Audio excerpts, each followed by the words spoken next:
Class 10 ABTA test paper, class 10-এর ABTA test paper, page number 927 number পেজটা শুরু করছি। ঠিক আছে, এমসিকিউ থেকে আছে। বি হলো এ এর সরল সুদ, হচ্ছে বিটা হচ্ছে এ এর সরল সুদ, অর্থাৎ এটা হচ্ছে আই। ঠিক আছে, বি হচ্ছে এ এর সরল সুদ এবং এটা হচ্ছে পি। আর একটা সি হলো বি এর সরল সুদ, অর্থাৎ সিটা হচ্ছে আই এবং বিটা হচ্ছে পি। তাহলে দুটির ক্ষেত্রে সময় ও সুদের হার একই থাকলে প্রদত্ত কোন সম্পর্কটি সঠিক? তাহলে এখানে বি ইকুয়াল টু মানে I equal to PTR by 100 হয়, এখানে I equal to PTR by 100। ঠিক আছে, সুদের হার এবং সময়টা যেহেতু দুটো একই আছে, অর্থাৎ এটা সেম আছে, তার জন্য আমরা লেখা হয়নি। অর্থাৎ B equal to A by 100, অর্থাৎ 100 equal to A by B, এবং C equal to B by 100, অর্থাৎ 100 equal to B by C. ঠিক আছে, বি বাই সি। তাহলে এখান থেকে আমরা লিখতে পারি এ বাই বি সমান B by C, A by B সমান বি বাই সি, অর্থাৎ B square equal to AC, B square equal to AC. ঠিক আছে, এই সম্পর্কটি হবে সঠিক, অর্থাৎ অপশন নম্বর এ হয়ে যাবে অ্যান্সার। আর পরের অঙ্ক, এক্স ভেরিয়েশন 1/y এবং ওয়াই ভেরিয়েশন 1/z হলে ওয়াই ভেরিয়েশন 1/z মানে এটা যদি হয় কোন সম্পর্ক, মানে আমাদের কি বলেছে, কি মানে এক্স ভেরিয়েশন বা কিছু একটা হবে, তাহলে এখান থেকে আমরা কি একটা বের করি। আমরা প্রথমে এই সেকেন্ড টার্মটা লিখি, অর্থাৎ কি আছে ওয়াই ভেরিয়েশন 1/z মানে Y equal to k1 into Z, K হচ্ছে সমানুপাতিক ভেদ ধ্রুবক। আর একটা আছে প্রথম টার্মটা এক্স ভেরিয়েশন 1/y, অর্থাৎ x equal to k2 into 1/y। তাহলে x equal to k2 into y এর মানে হচ্ছে k1 বাই জেড, জেড উপরে উঠে গেল k2 বাই k1 হয়ে যাবে, যে X equal to k2 by k1 into Z মানে X variation Z. Option number C হয়ে যাবে সঠিক, অপশন নম্বর সি হবে সঠিক। এরপরে ত্রিভুজ এবিসি এর পরিকেন্দ্রের পরিবৃত্তের কেন্দ্র ও এ এবং বিসি কেন্দ্রের বিপরীত পার্শ্বে অবস্থিত কোণ বিওসি সমান 120 ডিগ্রি হলে কোণ বিএসি এর মান কত? অর্থাৎ এই যে কোণটা কেন্দ্র, এটা বিওসি সমান 120 ডিগ্রি, তাহলে বলছে বিএসি অর্থাৎ এ কোণটা কত হবে? এ কোণটা তার অর্ধেক হবে, অর্থাৎ 180 বাই 1/2 ইন্টু 120 মানে 60। অপশন নম্বর এ হয়ে যাবে সঠিক। ঠিক আছে, এরপরের অঙ্ক, একটি লম্ববৃত্তাকার শঙ্কুর ব্যাসার্ধের দৈর্ঘ্য r/2 একক এবং তির্যক উচ্চতা 2l একক, ব্যাসার্ধ r/2, তির্যক উচ্চতা 2l একক হলে সমগ্র তলের ক্ষেত্রফল কত হবে? তাহলে কত হবে না, পাই r/2 ইন্টু 2l প্লাস পাই r/2 তার হোল স্কোয়ার সমগ্র তলের ক্ষেত্রফল, অর্থাৎ এটা হচ্ছে পাই আর এল পার্শ্বতল এবং ভূমির ক্ষেত্রফল পাই আর স্কোয়ার। এখানে আর এর জায়গায় কত আছে, আর সমান হচ্ছে r/2, এল সমান হচ্ছে 2l, মানটা বসানো হয়েছে। তাহলে এখান থেকে পাই আর কমন নেওয়া হয়েছে, তাহলে কত পড়ে থাকছে এল প্লাস r/4। ঠিক আছে, অপশান নম্বর বি হয়ে যাবে সঠিক। এরপরের অঙ্ক, 3x সমান কোসেক আলফা এবং 3/x সমান কট আলফা, তাহলে যদি হয় তাহলে 3 into x square minus 1/x স্কোয়ারের মান কত হবে? অর্থাৎ 3x ইকুয়াল কোসেক আলফা এবং 3/x সমান কট আলফা, তাহলে কত হবে cosec square alpha minus cot square alpha equal to 1। তাহলে কোস স্কোয়ার আলফা মানে 3x তার হোল স্কোয়ার মাইনাস 3/x তার whole square equal to 1, 9x square minus 9/x square equal to 1। এখানে 9টা যদি কমন নেওয়া হয় তাহলে কত হয়, x square minus 1/x square equal to 1। এখান থেকে 9কে আমরা 3 ইন্টু 3 করি, একটা 3 ডান দিকে নিয়ে যাই, তাহলে 1/3 হয়ে যায়, অর্থাৎ অপশন নম্বর সি হয়ে যাবে সঠিক, অপশন নম্বর সি হয়ে যাবে সঠিক অ্যান্সার। এর পরের অঙ্ক 6 দাগের অঙ্কটি, 6 7 x 8 y 14 সংখ্যাগুলির গড় 9 হলে কোন সম্পর্কটি সঠিক? অর্থাৎ প্রত্যেকটা সংখ্যাকে যোগ করে কতগুলো সংখ্যা আছে, 1 2 3 4 5 6 6 দিয়ে ভাগ ইকুয়াল টু 9, অর্থাৎ আড়াআড়ি গুণ করলে উপরটা যোগ করলে হচ্ছে 35 প্লাস এক্স প্লাস ওয়াই সমান হচ্ছে 54, এক্স প্লাস ওয়াই সমান 54 মাইনাস 35 সমান হচ্ছে 19, অর্থাৎ এক্স প্লাস ওয়াই সমান 19 হবে অ্যান্সার। অপশন নম্বর বি হয়ে যাবে সঠিক অ্যান্সার। এরপরে আছে শূন্যস্থান পূরণ। 1 দাগের অঙ্কটি আছে, অন্য কোনো শর্ত ছাড়া অংশীদারি ব্যবসায় অংশীদারগণ ভিন্ন ভিন্ন সময়ের জন্য মূলধন নিয়োজিত করলে তাকে ড্যাশ অংশীদারি কারবার বলা হয়। সময়টা ভিন্ন ভিন্ন, তাহলে কী হবে, সময় যদি এক হয় তাহলে সেটা হচ্ছে সময়টা যদি সময় এক হলে সময় সেম, এটা এক নয়, সময় নির্দিষ্ট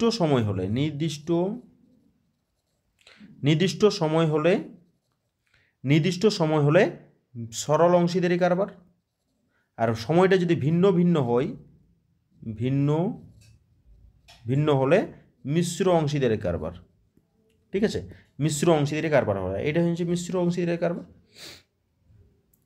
A/2 = B/5 = C/8 হলে A এর 50%, B এর 20%, তাহলে C এর কত? C এর P% আমরা ধরছি। ঠিক আছে, তাহলে P এর মানটা বের করলেই হবে। তাহলে A/2 B/5 C/8 সমান K, এই কন্ডিশন থেকে আমরা K পাবো। তাহলে এখান থেকে A সমান 2K, B সমান 5K, C সমান 8K। A এর 50% মানে 2K ইন্টু 50/100, 5K ইন্টু 20/100, মানে এখানে 8K। এখানে কত হবে? সি এর কত? মানে সি হচ্ছে 8K, তাহলে 8K P/100, এখান থেকে K এর সঙ্গে সমান, অর্থাৎ K ক্যান্সেল হবে, অর্থাৎ P ইন্টু এটা হয়ে যাবে, এখানে যদি সমান করে লেখা হয় P ইন্টু এই P ইন্টু 8/100 সমান 1। এখানে পরের লাইনটা কী হবে? এখান থেকে পরের লাইনটা এটা হয়ে যায় P = 100/8, মানে হচ্ছে কাটাকাটি হলো 12.71%। ওকে, এরপরের অঙ্ক, দুটি পরস্পরচ্ছেদী বৃত্তের সর্বাধিক স্পর্শকের সংখ্যা। দুটা পরস্পর ছেদ করেছে বৃত্ত, এটা বৃত্ত এবং এইটা বৃত্ত। কতগুলো সর্বাধিক স্পর্শকের সংখ্যা? এখন পরস্পর ছেদ করেছে দুটি বৃত্ত, দুটি পরস্পরছেদী বৃত্তের সর্বাধিক স্পর্শকের সংখ্যা। পরস্পরকে ছেদ করেছে, স্পর্শ নয়, ছেদ করেছে, ছেদ, স্পর্শ নয়। ঠিক আছে, স্পর্শ নয়, এরা ছেদ করেছে। তাহলে কতগুলো? দুটোই টানা যাবে, দুটোই টানা যাবে। পরস্পর ছেদ করলে দুটোই টানা যাবে, স্পর্শ করলে 3টা টানা যেত। ঠিক আছে, অর্থাৎ অপশান নয়, এটা শূন্যস্থানে 2 হয়ে যাবে। √2 sec θ = -2 = 0। √2 sec θ -2 = 0 হলে sin θ এর মান কত হবে? তাহলে √2 sec θ = 2, তাহলে sec θ = 2/√2, এটা ক্যান্সেল করে √2 হয়, অর্থাৎ থিটার মানটা কত? 45 ডিগ্রি। sin θ = sin 45, মানে হচ্ছে 1/√2, অর্থাৎ শূন্যস্থানে বসে যাবে 1/√2। একটি লম্ববৃত্তাকার চোঙের ব্যাসার্ধ r একক, উচ্চতা 2r একক। চোঙটির মধ্যে সর্ববৃহৎ যে গোলকটি রাখা যাবে তার ব্যাসের দৈর্ঘ্য কত? অর্থাৎ বেসটার দৈর্ঘ্যটা তার ব্যাসার্ধটা তার ব্যাসার্ধের সঙ্গে সমান, অর্থাৎ গোলকের ব্যাসার্ধ আরই হবে, বেস হচ্ছে 2r, গোটাটা হয়ে যাবে 2r। ওকে, গোটাটা হয়ে যাবে 2r। 6 দাগের অঙ্ক, 12, 19, 11, 13, 18, 11, 13, 12, 13 রাশি তথ্যের মধ্যমা ও যোগ সংখ্যাগুরু মানের সমষ্টি কত? তাহলে মধ্যমা কত হবে? না, ছোটোর থেকে বড় সাজানো হবে, মধ্যমা হচ্ছে 13। ঠিক আছে, এবং সংখ্যাগুরু মান সব থেকে সংখ্যা বেশি কোনটা আছে? না, 13 সংখ্যাটাই সব থেকে বেশি আছে, 13 সংখ্যাটাই সব থেকে বেশি আছে, সুতরাং সংখ্যাগুরু মান 13 হয়ে যাবে। তাহলে তাদের সমষ্টি কত? 13 + 13 মানে 26, অ্যান্সার হয়ে যাবে 26। এরপরে সত্য মিথ্যা 3 দাগের, নির্দিষ্ট পরিমাণ টাকার বার্ষিক নির্দিষ্ট শতকরা হার সুদে 2 বছরের সরল সুদ এবং চক্রবৃদ্ধি সুদের পরিমাণ সমান। 2 বছরের কখনোই সমান হয় না, সেটা ক বছরের সমান হয়? 1 বছরে, সুতরাং এটা মিথ্যা হয়ে যাবে। √π একটি দ্বিঘাত করণী, √π কখনোই দ্বিঘাত করণী নয়, সুতরাং এটা মিথ্যা। একটি বৃত্তস্থ চতুর্ভুজের একটি বাহুকে বর্ধিত করলে উৎপন্ন বহিস্থ কোণ বিপরীত অন্তস্থ কোণের সমষ্টির সমান। একটা বৃত্তস্থ চতুর্ভুজ আছে, সেই বৃত্তস্থ চতুর্ভুজ আমরা এই যে বৃত্তস্থ চতুর্ভুজ, এটাকে যদি বাড়ানো হয় তাহলে এই কোণটা যা হবে x যদি হয় তাহলে এই কোণটাও সেম হবে, বিপরীত অন্তস্থ কোণ সমান হয়। ওকে, একটা উপপাদ্য আছে আমাদের, এটা সত্য হয়ে গেল। একটি লম্ব চোঙাকৃতি ড্রামের ব্যাসার্ধ r সেন্টিমিটার এবং উচ্চতা 8 সেন্টিমিটার। ড্রামের অর্ধেক জলপূর্ণ থাকলে জলের আয়তন πr² × h হবে। πr² × h হবে না, অর্ধেক জলপূর্ণ, যেহেতু উচ্চতাটা কত আছে? h আছে, সুতরাং অ্যান্সারটা হয়ে যাবে πr² h/2, অর্ধেক থাকবে, উচ্চতাটাও অর্ধেক হবে, তার জন্য /2 হয়ে যাবে। ঠিক আছে, কিন্তু এটা হচ্ছে πr² × h, কখনোই না πr² × h হবে না, সুতরাং এটা মিথ্যা। ABC একটি ত্রিভুজ হলে sin b + c/2 সমান sin a/2। তাহলে a + b + c সমান 180, তাহলে b + c সমান 180 - a, b + c সমান 180 - a। sin of 180 - a/2 হচ্ছে sin 90 ডিগ্রি - a/2, মানে cos a/2 হয়ে যাবে অ্যান্সার। কিন্তু এখানে কত বলছে? সাইন এ বাই টু, সুতরাং এটা মিথ্যা। এর পরের অঙ্ক, প্রত্যক্ষ পদ্ধতি, কল্পিত গড় পদ্ধতি ও ক্রম বিচ্যুতি পদ্ধতির প্রতি ক্ষেত্রে প্রাপ্ত যৌগিক গড়ের মান অভিন্ন। বলছে অভিন্ন হবে, প্রত্যেকটা অভিন্ন, সত্য। ঠিক আছে, যৌগিক গড়টা সব যে পদ্ধতি করা হোক না কেন সেম হবে, সুতরাং এটা সত্য। 4 দাগের অঙ্ক অর্থাৎ মার্ক 2, 4 দাগের অঙ্ক অর্থাৎ মার্ক 2 এরটা হবে আজ।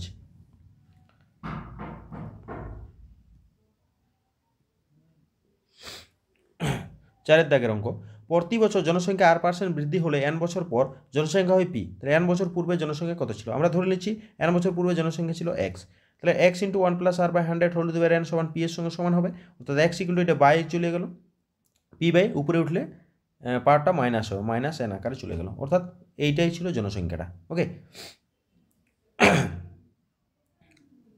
এরপরে একটি অংশীদার ব্যবসায় 3 জনের মূলধনের অনুপাত 5:7:3 এবং প্রথম ব্যক্তির লাভ তৃতীয় ব্যক্তির লাভের চেয়ে 80 টাকা বেশি হলে ব্যবসায় মোট লাভ কত? প্রথম ব্যক্তির লাভটা বেশি বলছে, তাহলে হচ্ছে ধরি মোট লাভ সমান x টাকা, 3 জনের মূলধনের অনুপাত হচ্ছে 5:7:3, তাহলে কত হচ্ছে? প্রথম ব্যক্তির লাভটা হচ্ছে কত?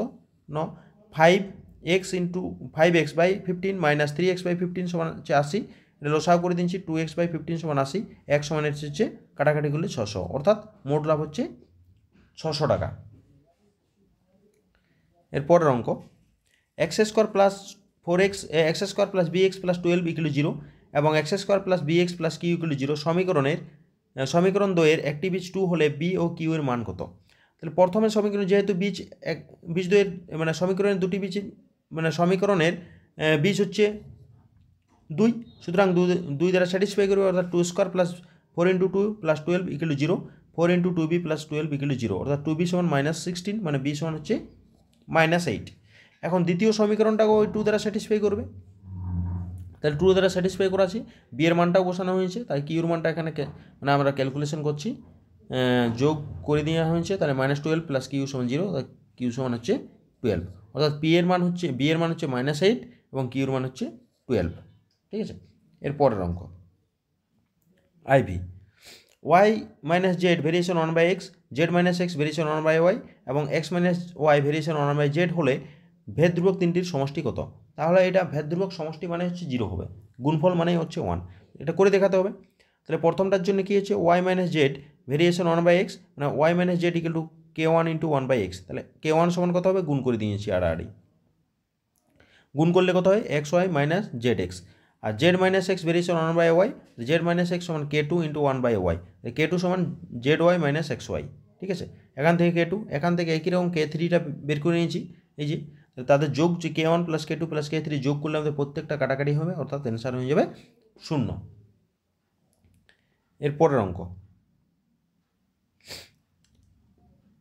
ত্রিভুজ ABC এর কোণ B সমান 90 ডিগ্রি এবং কোণ 90 ডিগ্রি, বিডি লম্ব AC যদি বিডি সমান 8 সেন্টিমিটার এবং এডি সমান 4 সেন্টিমিটার হয়, তবে সিডির দৈর্ঘ্য কত? আমরা সিডি জানি কি না, সিডির দৈর্ঘ্যটা জানি, এই যে সিডি জানি আমরা কি না, বিডি তার whole square by AD, BD তার হোল স্কোয়ার বাই এডি, অর্থাৎ 8² / 4 মানে হচ্ছে 8 × 8 = 64, 4 × 16 = 64, অর্থাৎ 16 সেন্টিমিটার হয়ে যাবে বিডি। এটা একটা ফর্মুলা বটে, এই ফর্মুলাতে মানটা বসানো হয়েছে। ওকে, এরপরে 6 দাগের অঙ্কটা, 6 দাগের অঙ্ক কী দেওয়া আছে? ত্রিভুজ ABC এর AB সমান 2a - a সেন্টিমিটার, AC সমান 2 × √a 2a √a সেন্টিমিটার এবং BC সমান 2a + 1 সেন্টিমিটার হলে কোন BAC এর মান কত? অর্থাৎ AB সমান হচ্ছে 2a - 1 তার হোল স্কোয়ার, অর্থাৎ 4² - 4a + 1, আর AC সমান 2 × √2a তার হোল স্কোয়ার সমান হচ্ছে 8a, এবং BC স্কোয়ার সমান 2a + 1 তার হোল স্কোয়ার সমান 4a² + 4a + 1। তাহলে এখান থেকে আমরা BC তার হোল স্কোয়ার = AB তার হোল স্কোয়ার + AC তার হোল স্কোয়ার করা হবে। ঠিক আছে, AB তার হোল স্কোয়ার ফর্মুলা, এই ফর্মুলাটা কাজে লাগছে আমাদের, এই দুটোকে যদি যোগ করে দেওয়া হয় তাহলে আমাদের এই সেকেন্ড টার্ম এই যে BC তার হোল স্কোয়ার পাওয়া যাচ্ছে, সুতরাং অতিভুজ স্কোয়ার সমান ভূমি স্কোয়ার প্লাস লম্ব স্কোয়ার হয়ে যায়। তাহলে ত্রিভুজ ABC হলো সমকোণী ত্রিভুজ, ত্রিভুজ হচ্ছে ABC হচ্ছে কি একটা সমকোণী ত্রিভুজ, তাহলে কোণ BAC সমান 90 ডিগ্রি, কোণ BAC সমান 90 ডিগ্রি। ঠিক আছে। দুটি বৃত্তের ব্যাসার্ধের দৈর্ঘ্য 8 সেন্টিমিটার এবং 3 সেন্টিমিটার, তাদের কেন্দ্রদ্বয়ের মধ্যে দূরত্ব হচ্ছে 13 সেন্টিমিটার হলে বৃত্ত দুটির মধ্যে সরল সাধারণ যে স্পর্শক তার দৈর্ঘ্য কত। অর্থাৎ এই যে পি কিউ দৈর্ঘ্যটা জিজ্ঞেস করছে, অর্থাৎ এপি সমান কত, এপি হচ্ছে 8 সেন্টিমিটার এবং বি কিউ মানে এ আর হচ্ছে 3 সেন্টিমিটার, এগুলো 3 সেন্টিমিটার করি। ঠিক আছে, তাহলে পি আর বা কিউ আর মানে পি আরটা কত হবে, 8 - 3 মানে হচ্ছে 5 centimetre. Okay, R A B মানেই হচ্ছে আর কিউ সমান হচ্ছে 13 সেন্টিমিটার। তাহলে উপরের যে ত্রিভুজ আছে একটা সমকোণী ত্রিভুজ, যেহেতু স্পর্শকটার উপর ব্যাসার্ধটা লম্ব হয় তাহলে এটা 90 ডিগ্রি, অর্থাৎ আর কিউ হচ্ছে অতিভুজ। তাহলে ওই ত্রিভুজ থেকে পাচ্ছি আর কিউ স্কোয়ার সমান P Q square plus P R square. তাহলে 13 square equal to P Q square plus 5 square মানে হচ্ছে 169 equal to P Q square plus 25। P Q square সমান 169 - 25 মানে হচ্ছে 144, অর্থাৎ পি কিউ সমান √ওভার অফ 144, √ওভার অফ 144 মানে হচ্ছে 12 হচ্ছে পি কিউ। ওকে, তাহলে সাধারণ স্পর্শকটা যেটা হচ্ছে সরল সাধারণ স্পর্শকের দৈর্ঘ্য হচ্ছে 12 সেন্টিমিটার। এবার 8 নম্বর, একটি কোণের ডিগ্রিতে মান ডি এবং ওই কোণের রেডিয়ানে মান হচ্ছে আর। তাহলে এইটাকে যদি ডিগ্রিটাকে আমরা রেডিয়ানে নিয়ে যাই তাহলে ডি ইন্টু পাই বাই 180 হয়ে যায়, অর্থাৎ এইটাই হচ্ছে আর এর মানটা হয়েছে। তাহলে আর এর মানটা কত হচ্ছে, আর এর মানটা ওখানে উপরে বসানো D into pi by 180 by D, D cancel অর্থাৎ পাই বাই 180 হয়ে যাবে অ্যান্সার, পাই বাই 180 হবে অ্যান্সার। ঠিক আছে, এরপরে একটি স্তম্ভের ছায়ার দৈর্ঘ্য স্তম্ভের উচ্চতা দ্বিগুণ হলে সূর্যের উন্নতি কোণ। একটা ছায়ার দৈর্ঘ্যটা বলছে স্তম্ভের উচ্চতার দ্বিগুণ, উচ্চতা যদি এইচ হয় তাহলে ছায়ার দৈর্ঘ্যটা কত, স্তম্ভের উচ্চতার দ্বিগুণ অর্থাৎ 2h। তাহলে ছায়ার দৈর্ঘ্য উন্নতি কোণ থিটা যদি হয় তাহলে tan থিটা সমান লম্ব বাই ভূমি h/2h মানে tan থিটা সমান হাফ, অর্থাৎ থিটা সমান tan ইনভার্স 1/2, এটা হয়ে যাবে উন্নতি কোণটা। দ্বিগুণই বলা ছিল, দ্বিগুণ। 10 নম্বর অঙ্কটা, একটি আয়তঘনের তল সংখ্যা x, ধার সংখ্যা y এবং শীর্ষবিন্দু সংখ্যা z এবং কোণের সংখ্যা p হলে x - y plus z - p এর মান কত। অর্থাৎ x সমান 6, y সমান 12, z সমান 8 এবং p সমান 4। ঠিক আছে, প্রত্যেকটা মান জানা গেছে, তাহলে মানটা বসানো হয়েছে। মানটা বসানো হচ্ছে কত, কাটাকাটি করলে হচ্ছে যোগ করে দেওয়া হয়েছে, অর্থাৎ -2 হয়ে যাবে অ্যান্সার, -2 হয়ে যাবে অ্যান্সার।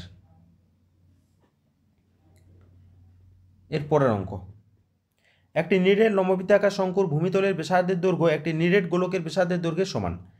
ঠিক আছে, গোলকের আয়তন শঙ্কুর আয়তনের দ্বিগুণ হলে শঙ্কুর উচ্চতা এবং ভূমিতলের ব্যাসার্ধের দৈর্ঘ্য কত। ঠিক আছে, দ্বিগুণ হলে শঙ্কুর উচ্চতা এবং ভূমিতলের ব্যাসার্ধের অনুপাত, অর্থাৎ R H is to R, 8:r দৈর্ঘ্য কত হবে। ধরি শঙ্কু এবং গোলকের ব্যাসার্ধ আর একক এবং শঙ্কুর উচ্চতা হচ্ছে এইচ একক। 4/3 pi R cube equal to 2 × 1/3 pi R square into H. তাহলে 4r equal to 2h, R by H সমান হচ্ছে 2/4 মানে 1/2, আর বাই এইচ সমান 1/2, এইচ বাই আর সমান 2h/1, অর্থাৎ এইচ ইজ টু আর সমান 2:1, 2:1 হয়ে যাবে অ্যান্সার। ঠিক আছে, 2:1। এরপরে 12 দাগের অঙ্কটি, যদি ইউআই সমান xi - a ডিভাইডেড বাই 10 এবং সামেশন fi ইউআই সমান 20 এবং সামেশন fi সমান 100 ও x বার সমান 27 হলে a এর মান কত। অর্থাৎ এইচ এর মান জানি, অর্থাৎ a plus summation fi UI by summation fi into h সমান হচ্ছে x বার। ঠিক আছে, তাহলে a প্লাস 20/100 ইন্টু 10 কাটাকাটি করেছি দুটো শূন্য করে, অর্থাৎ a প্লাস 2 সমান হচ্ছে 27, a সমান 27/27 - 2 মানে হচ্ছে 25, 12 নম্বর হচ্ছে 25 অ্যান্সার, এর মান হচ্ছে 25 অ্যান্সার। এগুলো আমাদের 927 নম্বর পেজের সেটটি কমপ্লিট। এর পরের ভিডিওতে আমরা পরের সেটটি নিয়ে আলোচনা করব। এই পর্যন্তই থাকলো এই ভিডিওটি।